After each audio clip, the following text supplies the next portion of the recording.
மருத்துவத்தை மட்டும் அவரால் மறக்கவும் துறக்கவும் முடியவில்லை. சாதுக்கள் எவரேனும் நோய்வாய்ப்பட்டால் அவர்களுக்கு சிகிச்சை அளித்து வந்தார். சிவானந்தரின் மருத்துவ தொண்டை பிரம்மானந்த ஆசிரமம் அனுமதிக்கவில்லை. சிவானந்தர் கங்கையை கடந்து சென்று லக்ஷ்மண் ஜூலாவை அடைந்தார். அது இயற்கை எழில் கொஞ்சும் இனிய இடமாகும். புதர் மண்டிய ஒரு பழைய குடில் கிடைத்தது.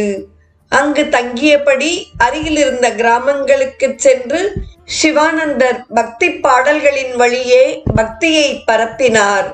பகலில் கிடைத்த உணவை புசித்து எஞ்சிய நேரத்தை தியானம், யோகம் முதலிய சாதனைகளில் கழித்தார். லக்ஷ்மண் ஜூலாவில் இருந்த சாதுக்கள் நோயினால் மிகவும் மெலிந்து காணப்பட்டனர். அவர்களுக்கு உரிய மருத்துவம் செய்ய விரும்பினார்.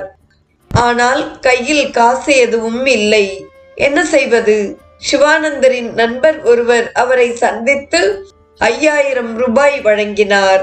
அத்தொகையை அஞ்சலகத்தில் முதலீடு செய்து வைத்தார்.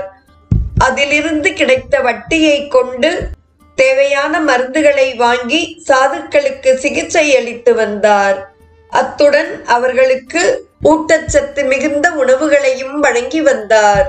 காளிகானந்தா என்ற மகான் ஒருவர் சுவாமி சிவானந்தரின் மருத்துவ தொண்டை கூர்ந்து கவனித்து வந்தார்.